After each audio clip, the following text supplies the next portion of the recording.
Well, You know? let's talk about some of the trailers. Tim said he was here for some of the world premieres. Let's kind of go in somewhat of a sequential order.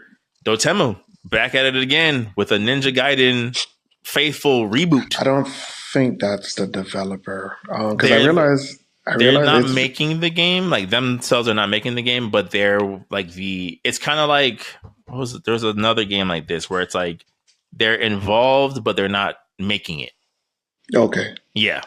I think they're like they're doing the sprite work and someone else is developing the combat system. Mm-hmm. So that's why you see their name, but you're right. They're not actually making the game.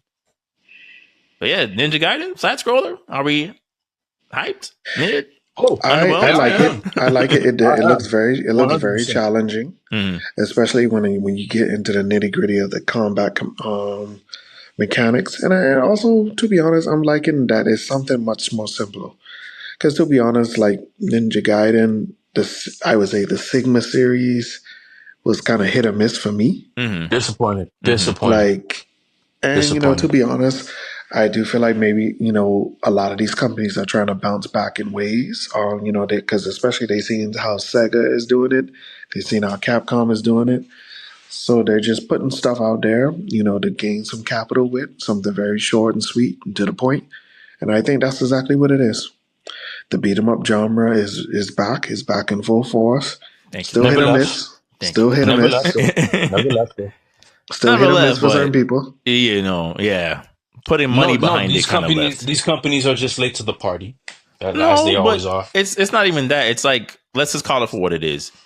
Even if City River Girls is fire, it's not Shredder's Revenge for just IP recognition alone.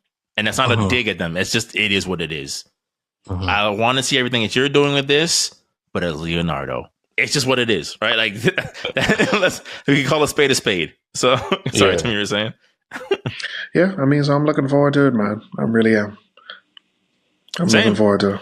Same. I was like, Dotemu has not missed in my eyes. The two games I bought from them were both fire. So anything they're overseeing, anything that they're putting their brand on. What games you bought? Streets of Rage 4, A1, Shredder's Revenge, A1. Okay. Again, I really want to see them do like an X-Men 97 beat 'em up. I would love to see their take on that. I would pre-order. I would wish list from day one if they did that. Oh no, they're gonna have to go ham with that one. That's actually frightening. But the thing is that they would. Like they're like platinum games in their prime of like when you see that little P plus, you're like, oh. yeah. She's a stripper with hair and summons demons. I'll be there. Oh, that's funny. I'm happy. Y'all know I'm a Ninja Gaiden fan, man. The Three Kings, man. It was Ninja Gaiden, Prince of Persia, Devil May Cry 3. Those all of them giving me different gameplay, but still unique and challenging enough in their own right. Ninja Gaiden Ninja Gaiden probably is my favorite out of the three. But Devil May Cry took that spot because they didn't produce anything after that. Ninja Gaiden 2 is probably my second favorite. But as far as what I'm seeing here, man, I think this is gonna give the Team Ninja good grounds as far as when it's time to. They obviously want to make a Ninja Gaiden game. It's right there. The fact that they're going back to what made them be able to what they did back in the 2000s, they're going back to that formula is a good sign. There's recognition there. What I saw from the gameplay, oh my goodness, I am excited. Yes, I am happy. Unapologetically violent. It's not, but it has some of that 80s Guyver, Devilman, Sailor Moon, Yu Yu Hakusho-esque design, that unique design from the 80s. Unapologetic. I just don't think you get that anymore, that art style, and there's appreciation for that. So I'm excited for this one, man. They're gonna do a fabulous job keeping things in like the classic noticeable IPs getting their moment. Are we here for what seems to be like a Metroidvania-style Pac-Man influence game? because that was kind of like, I'm not sure what this is. It's the perfect genre to do it. Yeah, I'm like, Pac-Man can be kind of molded in a lot of different ways since it's irrelevant in the sense of like, there's no. I wasn't looking at the trailer like, that's not my Pac-Man. You know, I'm like, what does that even mean these days? No, I wasn't. I wasn't really. Yeah, I wasn't either. I believe it could work. I believe it worked because there's been a lot of Metroidvania style games that are just actually very deep when you really look at it, bro. Just the scaling of the world, what you're trying to achieve from level to level. So I do feel like it's creative enough, but it's going to deliver a different experience. And I think that's the key here. Because, we keep talking about like, I'm tired of these remakes. I'm tired of these remasters. We want some form of innovation. And I feel like that's what we are getting. Yeah. Like, for example, because I know we probably ain't going to talk about it, but I should mention it. The Lord of the Rings Animal Crossing Sims game. I think it's dope. I think it's dope. It's very, like I said, short, sweet, to the point. You pick the Shire. Oh, yeah, a bunch of people just gardening all day and having a collective community together. Animal Crossing. Cool. Straightforward to the point. Yeah. Because that is actually a niche for people. People enjoy the Animal Crossing fan base is huge. Yeah.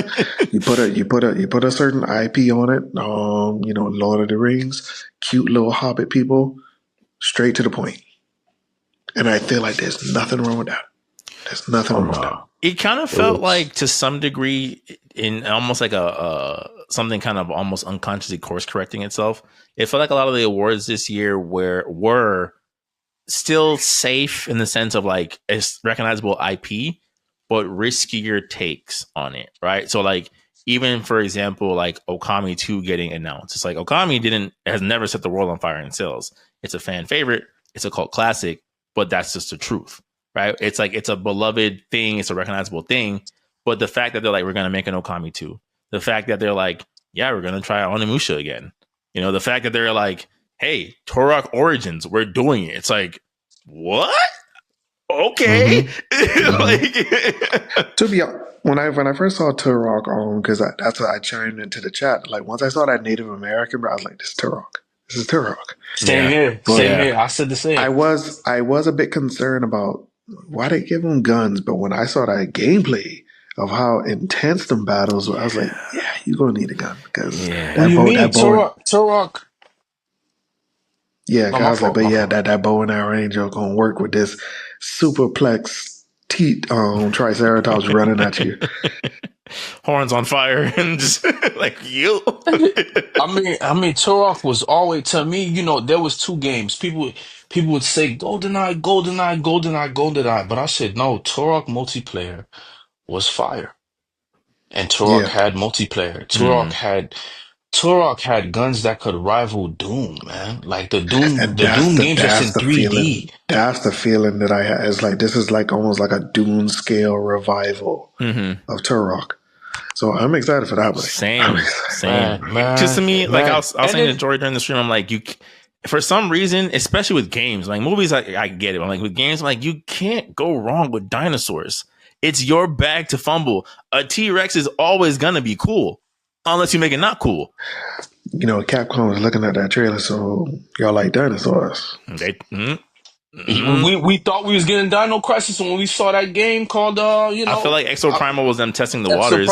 And he was like, we don't want this. Right. Dinosaurs falling out of a portal while I put on my Gal Robo skin. It was not really what I expected. Had you changed it to aliens, it would have sold more. Yeah, that would have been y'all you would have got the same respect of the Helldivers. Right. But you guys wanted to be weird. But kudos for trying. Right. Like, I'm glad y'all tried it. That could have been a stage. Yeah.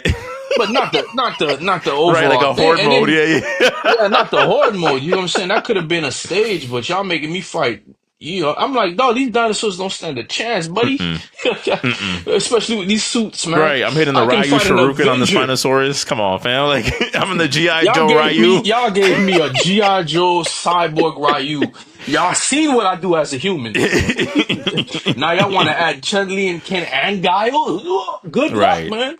No rules in the street fight. And the And T-Rex still got the so, stubby arms. Oh, it's over. oh man, yeah, you not even Agumon. You not Warwick Raymond. Right. No, you done. No, so now Someone call so Peter. now, man, This is listen. animal abuse. Listen, because listen, I refuse to play Ark because I said, yo, y'all trying to be Turok and y'all not. Just ask for Turok. When I see Ark, no, I'm like, yo, y'all trying me. I purposely did not play Ark because I said I'm not gonna play Walmart brand Build-A-Bear Workshop Right. Turok. Right. With Vin Diesel on a Tyrannosaurus Rex, and it still didn't come out with Vin Diesel on the T-Rex. You know what I'm saying? Like, hey, at this point, I said the T-Rex lost. Vin Diesel on the top of a Triceratops is done. Right. That junk gonna turn to a Digimon, and we win this like we always do, like family. Yeah, I mean it's there. Right. You know what Together. I'm saying? No. It's a wrap. It's a wrap.